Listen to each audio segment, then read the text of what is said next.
Mega Mike the Movie Man.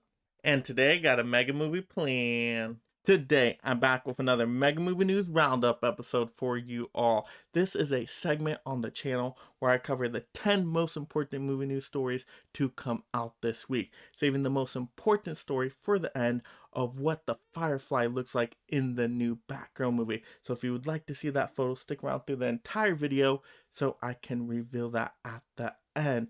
Also, if I miss any movie news story, go ahead and email me at megamikethemovieman@gmail.com. It's completely free. Go ahead, list your name and your news story you would like me to cover, and it might be featured in a future movie news episode from this channel. But without further ado, let's get started. So we got some Batman news to talk about. We got 2 spin-off series going to HBO Max. First, we got a Penguin series, and this is awesome because the Penguin was one of the best parts of the new Batman movie. Just how Colin Farrell played him was awesome. Just how he talked and how he moved was fantastic. Now, I wish he looked a little bit more like the Penguin from the comics, but they did want to make him very realistic, so that's okay. I know they're going to keep with that with this series. Hopefully each episode will just kind of focus on his crime dealings and him being a mob boss and the fallout at the end of the Batman movie. That's my best guess what each episode will be about. But what would be really cool if they incorporated as well kind of a little bit of Godfather Part 2 it, with showing how the Penguin rose to power and where he came from and how he became a crime boss. That would be so cool. Have those flashback scenes. I think that would make the series more interesting. And then that way the story would be just a little bit more intriguing and kind of change up levels throughout the series, just rather than just focusing on present day. So bring a little bit of past elements into it. And then how was that impacting the present? I think that would be the best combination of the both of those. And this is supposed to be a more mature series, so we know that the Batman movie was PG-13, even though it was pretty brutal for a PG-13 movie. This, I can see them going a more mature show. If it was a movie, it'd be rated R, for example, but it'd be more mature for TV because you're on HBO Max, so you got a little bit more flexibility. You can show a little bit more blood and gore, and I think that's probably the way they're going to go with it, making it more of a mature series because that's what HBO Max is really known for. So it'd be interesting to see how that kind of translates into an HBO format. Now, the second spin-off series that we're getting is a Arkham Asylum series. Now, this makes me even more excited. Yeah, the Penguin series is great, but an Arkham Asylum series, I mean, this is just showing off those Arkham City games, which were fantastic, just to have a sole focus on Arkham Asylum itself. What they could do for each episode is just focus on a different villain character. And so there'd be like little mini stories within the series. And then they could have more of those obscure villains. You could have a Victor Zsasz, you could have Hugo Strange, you could have Calendar Man, heck, even throw Condiment King in there, because it would work for a short little episode and just kind of go into their backstory and how did they end up in Arkham. Just like little crime drama in between. Just it would be excellent, and you just tie it all together, and maybe you have an overarching story element of some kind that ties it all together, where maybe you bring in a bigger villain. That's fine. Hey, how is the Joker interacting with all these villains in Arkham Asylum? That would be really cool. And then you can bring in Dr. Harleen Quinzel. Yeah, Harley Quinn, show some interaction with her and the other patients. And then maybe towards the end of the series, you show her interaction with the Joker and becoming more Harley Quinn. Wow, that would be awesome. So you have all those smaller villains, and then you build it up to a bigger villain like the Joker. I think that's the best case scenario. But you could bring Scarecrow in there. Like I said, you could bring Hugo Strange in there. And so you could do a lot with this series, and then this series could feed into the next movie. So kind of like how the Disney Plus shows are doing, where they're having their series introduce some new characters now, like Moon Knight. Well, this introduce some more villains, and then tie that into a future movie, the sequel to the Batman, I think that would be the best case scenario. That would be so awesome. We'd get so many cool villains. I mean, this could just be a lot of fun. So let me know in the comments below. Are you more excited for the Penguin series or the Arkham Asylum series? And what are some of your story ideas you would like to see in each of those shows? Let me know that down below. Now to talk about 4 trailers that came out this week. We'll start with The Secrets of Dumbledore. Yes, the next Fantastic Beasts movie. You know what? I really liked this final trailer. To me, I got a good sense of the magic. Jude Law as Dumbledore has been fantastic in this series of films so far. So I'm excited to see that this movie is probably going to have a large focus on him. We also get a lot more Mads Mikkelsen as the new Grindelwald. Remember, there's no more Johnny Depp playing Grindelwald. We got Mads Mikkelsen. And Mads Mikkelsen is a fantastic actor, and he does have a good villain presence about him. So I think he's going to do a great job as Grindelwald. So I'm fine with that recasting. And all the other characters in this movie look like they have a good chemistry about them. It looks like there's going to be a lot of fun to this movie. And I feel like this movie is going to bring some more joyful magic back to the series, because I was a little disappointed with the last film, The Crimes of Grindelwald. I thought the first Fantastic Beasts film was okay, though. I really liked all the creatures. So I think if they can bring more creatures back to this movie, more magical beasts, and we got a good look at a few of them in the movie, and incorporate a good story with talking about, hey, what are these secrets of Dumbledore we need to know about? I think that's a really good combination. So the movie looks like it's going to be action packed from what I'm seeing. So that's good. I don't think it's going to be a bore. I think it's going to be a lot of fun, and hopefully we just get that magic vibe back from this movie. Now, our second trailer is Morbius. This Morbius final trailer looks so awesome. You guys know superhero movies are my favorite genre, and we just really got to see Morbius being a brutal vampire in this trailer, and that looks so cool with all of his vampire abilities, just how he's able to fly and move so quickly and claw at people. I mean, that looks like it's going to be some great vampire action, and just how Morbius looks with his face, it looks so great and terrifying. But I really don't know who's going to be the villain in this movie. It didn't really give us a sense in this final trailer here. Is there a true antagonist to this movie? Is there a true supervillain for Morbius to fight? Or is Morbius himself the villain? And this truly is a story about just a supervillain. Now, I don't think that's going to be the case. I think that they will try to make Morbius an anti-hero like they did with Venom, bring in somebody that's more dangerous than Morbius, but we're just not really getting that from the trailer at all. So what if Sony did something completely different and just made it a standalone villain story? Wow, that would be pretty interesting, awesome, and different. So I'd be all for that. But we also get a lot of Michael Keaton in this movie, and maybe he's the villain. I don't know, but they did show off a lot more of Michael Keaton, and Michael Keaton's great in everything.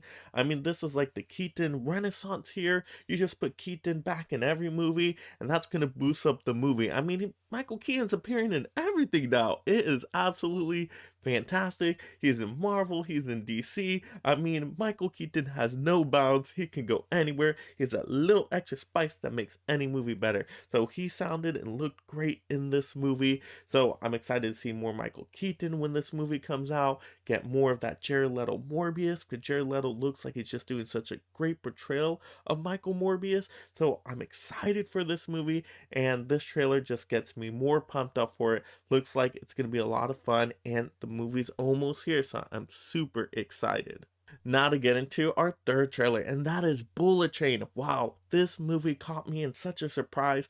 I was not expecting much from this movie. I heard of the name before, but now with this trailer, this movie is definitely on my radar. Looks like a big summer blockbuster, action-packed movie.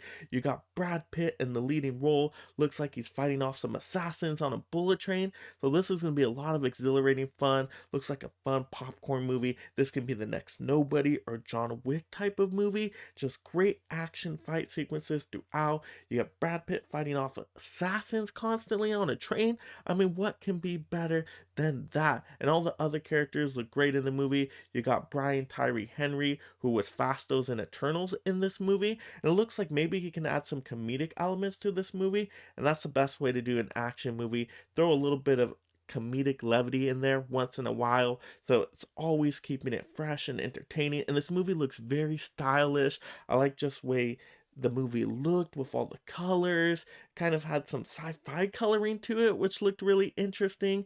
So really excited. The music was great. So this is going to have a really fun soundtrack to it. I mean, you just can't go wrong with just a fun action-packed movie like this. You just turn your brain off, you sit back with a big bowl of popcorn, and you just watch it and have a fun time. As long as they can keep the action going throughout this movie, and this trailer was action-packed, so hopefully they didn't show us everything. I think you can have a really fun, solid movie on your hands with this one. It just looks like it's going to be a great time, and you can never go wrong with Brad Pitt, a awesome actor.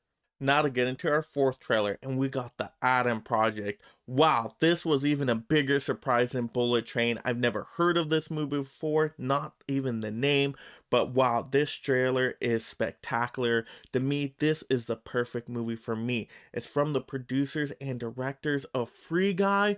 Oh my goodness, that alone gets me hyped for the movie. Free Guy was my favorite movie of last year, and you got that director back. I'm so excited for this movie. You have Ryan Reynolds in the main lead role, and Ryan Reynolds is a fantastic actor. He is just so great in all the movies he's been in recently. So I'm so excited for this movie, and just all the things it said throughout this trailer. While this movie would make Spielberg proud. I mean, that's amazing. This movie has sci-fi action and heart. It's a family drama movie. I mean, all these things I'm hearing is telling me it's the perfect blend of a movie, because it's not just a generic sci-fi movie or generic action movie, but it has the heart to it. I mean, that is absolutely amazing. Looks like it involves time travel of sorts, and they're trying to get rid of the creation of time travel. Now, usually I'm not a massive time travel fan, but it looks like this movie is handling it perfectly, and it looks like it's a really fun, interesting story. You even have Mark Ruffalo show up, so that is also another great talent. So this movie just looks like it's a lot of fun. The only big caution I have with this movie is that it's going to Netflix. Ooh, that gets me scared. It does. It does. I know we got the director from Free Guy. That should make me super happy. It does. But the Netflix, ooh, 9 out of 10 movies on Netflix are terrible. They just are. But there sometimes are those hidden gems of a movie that are actually quite good. So this could be that movie where it's like, hey, I saw 9 bad Netflix movies before. Now I get rewarded with the Adam Project. I hope that is the case. Everything, if I just saw this trailer, didn't see the Netflix name, I'd be like, this is one of my most anticipated movies of the year now. And so that's what I'm going to go off mostly. I'm just so excited. This trailer looks so fun. Non-stop action. A very smart movie as well. I mean, it can have some great comedic elements to it. Like I said, this is going to be a great mixture of a movie. And I think this movie is going to appeal to most people. And it just looks like a fun family movie that everybody can watch and get something out of. You can't have anything better than that. Hopefully, this is just as good as Free Guy. If it is, wow, I'm going to be so happy. Now, let me know in the comments below, which one of those 4 trailers are you most excited for? Is it Fantastic Beasts? Is it Morbius? Is it Bullet Train? Or is it the Adam Project? Let's talk about these movies down below. Andrew Garfield has no more plans to play Spider-Man. Wow, this is shocking news, especially because we saw how popular he was appearing in Spider-Man No Way Home. I thought they actually might bring Andrew Garfield back in some way to the Spider-Man universe, maybe in a multiverse scenario, or maybe even go back to an Amazing Spider-Man 3. I mean, how cool and awesome would that be to see Andrew Garfield Spider-Man back in another true Spider-Man movie? I mean, that would be so cool, whether he gets a standalone movie or he just makes more cameos. I mean, they should bring him back in some sort of way. But right now, he's saying he has no plans to return as Spider-Man. Now, do I believe him when he says this? Well, the whole last year, he was purposely lying, saying he wasn't going to appear in No Way Home. And so he was able to cover that up greatly. I mean, people believed him that, oh, no way, he's been saying this whole time that he's not going to be in No Way Home. So there was actually people out there still, even when images came out and all this leaked news, that they still believed just based on what Garfield was saying that he wasn't going to be in No Way Home. So some people were still genuinely shocked when he showed up in that movie. So is this that again? Is he just lying to us? Yeah, no plans. And so the next time we do see him, it's another big shock and surprise. That's a possibility.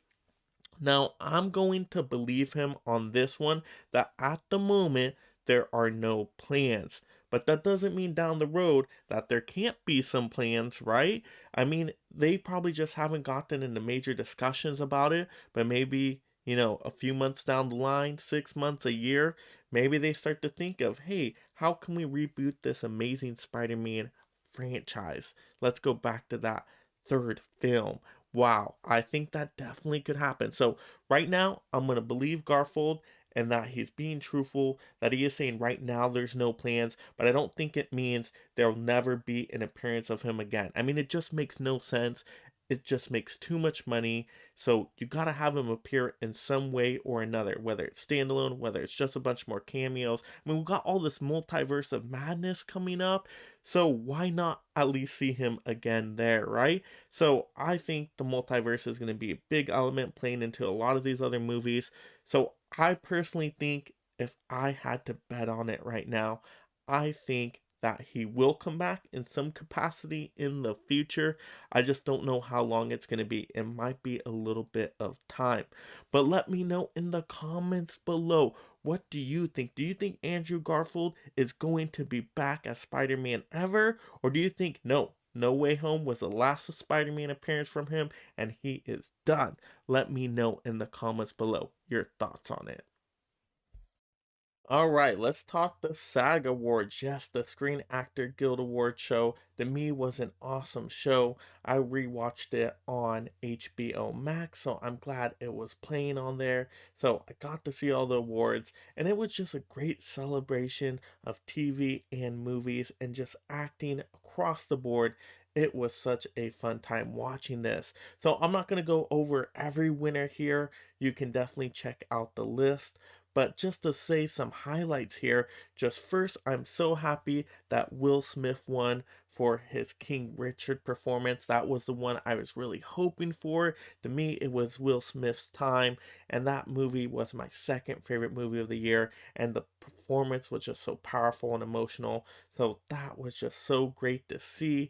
Also, just all the other shows and movies that were recognized. Squid Games got a lot of recognition, and I haven't seen the show yet, but with all this recognition it was getting from the SAG Awards, I might go back and check it out.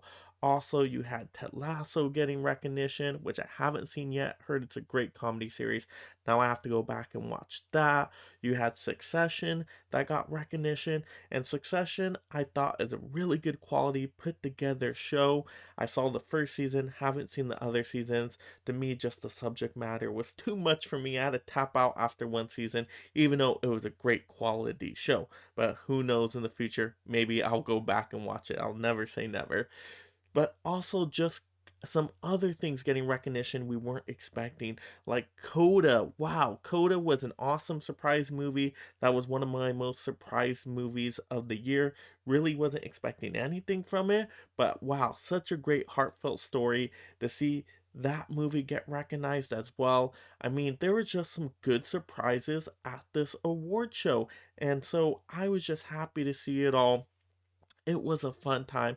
You had really good heartfelt speeches, really good messages, and then the Lifetime Achievement Award to Helen Mirren was awesome. I mean, her speech was really great, and so that was a great addition to the show overall. So overall, I had a fun time with the show. All the winners were deserving. The nominees were all great as well. So I definitely encourage, if you haven't seen the SAG Awards, maybe you've never seen the SAG Awards before, this was my first time actually watching them. Normally I just watch the Oscars, but I'm like, hey, let me check it out. It's on HBO Max. I would say go to that streaming service. Definitely check it out if you like award shows and speeches and presentations, especially from actors.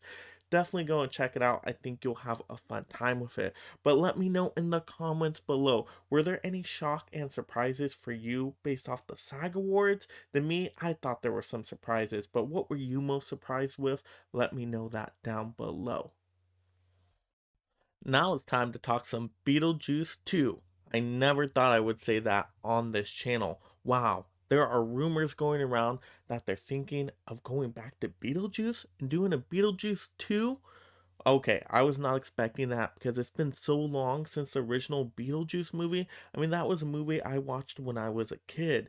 I feel like it's kind of past its expiration date now, right? I mean, Beetlejuice 2, could it work? Possibly. But you would have to get so many parts back for the movie to actually be any good. If you don't bring Michael Keaton back, I don't want any part of this movie at all. But now, if we can get Michael Keaton back and the original cast like Winona Ryder, I mean, this could be a awesome movie. Michael Keaton, it's the Michael Keaton Renaissance. You can never go wrong with having him in any movie. That's that spice, like I said, that makes the movies better. So let's have Michael Keaton back as Beetlejuice. I would like to see kind of how he portrays him now. Would it be the exact same, or will Beetlejuice have changed over the years? I have no idea how they're going to play it. But where I really think they should focus on is really the comedy with this movie. Make it a dark movie, but dark comedy, make it a funny movie. You gotta have this movie bring a lot of laughs. Also, I would really focus on the part of being dead and the bureaucratic system. Maybe it's a whole new family and a whole new ghost and a whole new deceased couple that they bring into this movie, but really go into that bureaucratic system because we only got kind of glimpses of it in Beetlejuice, and that was some interesting components to the movie. I really want to see how they play more on that in a possible future sequel. So this isn't a confirmed movie. It's not like officially in development. I think it's just rumors. It's just talks, but it leads us to speculate. And you know what? I don't know if this movie would be a financial success. It depends how cheaply they can make it. If they can make it really cheap, kind of like how they did with Ghostbusters Afterlife, make it a little bit cheaper, you bring in all those nostalgia factors, yeah, maybe we'll get enough people to go out to the theaters. But I don't think this movie is going to appeal to a very general audience. I don't think this is the movie they're going to go for these days. But if we can get enough fans of Beetlejuice out to the movie, maybe it can have some success. But let me know in the comments below. What do you think of a Beetlejuice 2 movie? Do you think you would have fun with this movie? And do you think this movie is actually going to happen? Let me know that down below. Now we got some Disney Plus to talk about. So apparently the Marvel Netflix shows are going to the Disney Plus platform specifically. They are not going to Hulu. That's where I originally thought they were going to be placed, but apparently Disney wants all their Marvel content together under one streaming platform. So that does make sense. However, with these shows, they're going to be bringing a parental gate of some sort, so kids can't just watch this mature content. Because remember, the Netflix Marvel shows are a lot more mature. There's a lot of harsh themes and blood and gore. And so it makes sense they're going to have some kind of parental control gate system up for this.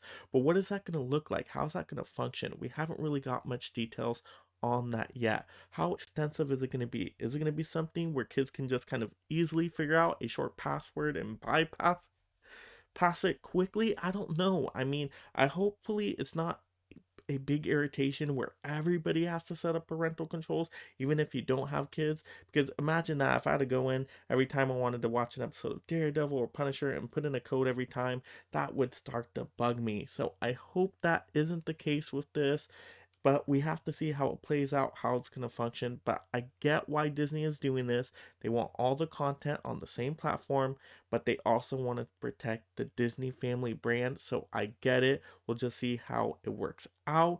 And let's see if this brings in some more subscribers for them. Also, we have more Disney Plus news.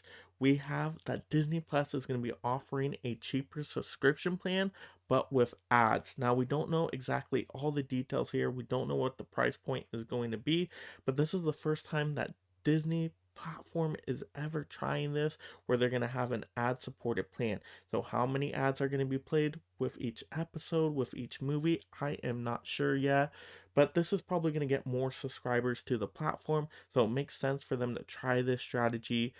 So, I mean, it could be a win win for everybody. You can still not have ads if you pay for the regular plan, but if you want the cheaper plan, then you get some ads. So, it could help everybody all around, and you get a choice in it. So, it's not like they're forcing you, hey, no, you are guaranteed to get ads now. No, you could pay not to have those ads.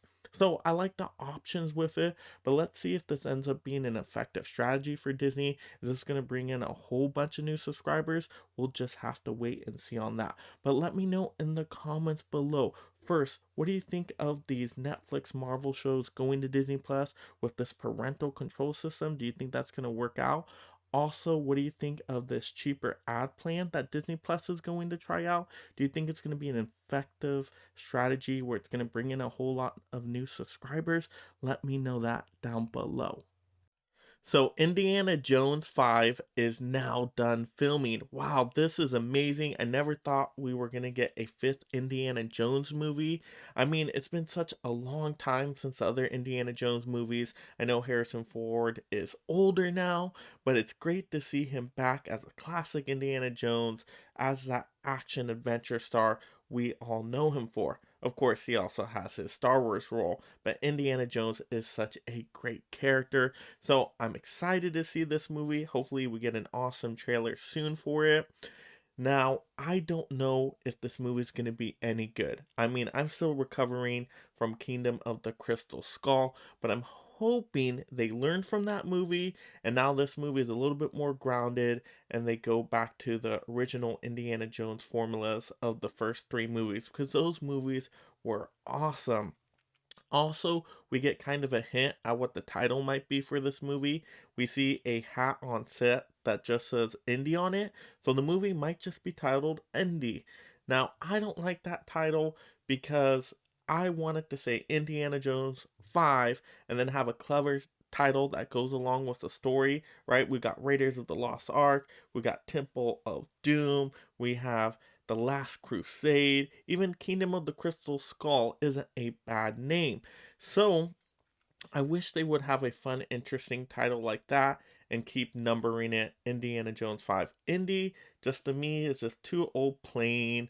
I mean, people might get confused with like the Indy 500 and NASCAR racing, but I don't know. I don't like them going with that title. I don't think it's terrible. And really, the title's not going to change if the movie's good or not good. It is just a title at the end of the day, but I would prefer a different title myself. But let me know in the comments below. Are you excited for Indiana Jones 5? Are you hyped up for this movie? And what do you think the title should be for this movie? Do you have any clever ideas out there? Let's have those discussions below. So we got a couple Moon Knight posters to talk about, and these posters look really cool. There's just a style to them. First with the mummy wrapped arm with the crescent moon. It looks like a weapon of some kind. So is that going to be like his main gadget and fighting weapon of choice? I mean, that looks so cool. Or is it just like kind of a symbol? I'm not too sure, but it kind of looks like if Batman were using a batarang, you got Moon Knight using that moon weapon. I mean, that just looks super cool. I want to see that in action. And does he throw it at all? Is it like a boomerang? I'm not too sure. Once again, I'm not a huge Moon Knight fan. Like, I like the way Moon Knight looks. I just don't know a whole lot about the character, but that's why I'm super excited for this show. I've always liked the way he's looked. I've played him in video games before. He looks like a really cool character. So hopefully they can explain a little bit more about his backstory in this show. Then we also have another poster here where he looks a little bit more suave with the suit and he has the tie and then the white mask, and that just looks really cool. There is a slight creepiness to him, but he also just looks suave and he looks kind of like an accountant or something. And so he looks really interesting there. And remember, Moon Knight is going to have different personas, different personalities. So it looks like he's going to have different costumes to go along with a lot of these different personalities. And that's what I like about the show. It looks like it's going to be something different. At least that's what we're seeing from the trailer teaser and the posters. It looks like we're going to get something they've never done before, really studying the psyche of a character and showing off different personalities. So it looks like we're going to have a lot of different types of Moon Knight in this show. So Both of the posters look awesome to me. I just think they look really cool. They get me that much more excited for this Moon Knight series. It's almost here. It's almost towards the end of March. We do not have to wait too much longer to see this show on Disney Plus. But let me know in the comments below, what did you think of the couple posters? Are you hyped up for this show? Do you know a lot about the Moon Knight character? Let's have those discussions down below. AMC is charging higher prices for the Batman movie? No, this is time for a rant. We cannot let this stand. This is outrageous. We are trying to get more people out to the theaters, and just when people are starting to come back to the theaters, you do what, AMC? Your genius idea? Let's charge more people for the Batman. We know people are going to go see it. It's a recognizable IP, so not right now try to get a few extra bucks off of each person. What? This is outrageous. Just because it's a popular movie, but I could see another movie like Uncharted and pay a cheaper price. This is not like where you're getting a premium screen where you're going to an IMAX or a Screen X or a 4DX. No, it's the same experience, but just because the movie's different, just because it's the Batman name, AMC is going to charge a higher price and charge this variable price difference. I mean, this is outrageous. I know they're just experimenting with this, but I don't want this to be kept up. I mean, they shouldn't have even tried this. We are trying to get more people out to the theaters. Why put up another barrier like more expensive tickets? People are just going to want to stay home, stream the movie from home. I mean, you already got the movie being 3 hours. Now you're going to charge a higher price for it? I mean, to me, this just makes no sense, AMC. What are you doing? Why not try to get more people out to the theater to see more showings of the Batman by giving affordable deals, and you'll make the money up that way? How about we try that strategy? A strategy the consumers are going to enjoy, a strategy that your company will enjoy because it will be more effective, I think, instead of just charging higher prices for the Batman. I mean, this is outrageous. We cannot let this stand. I'm glad I don't have any AMCs by me. I'm going to Regals with my limited pass, and I'm enjoying that.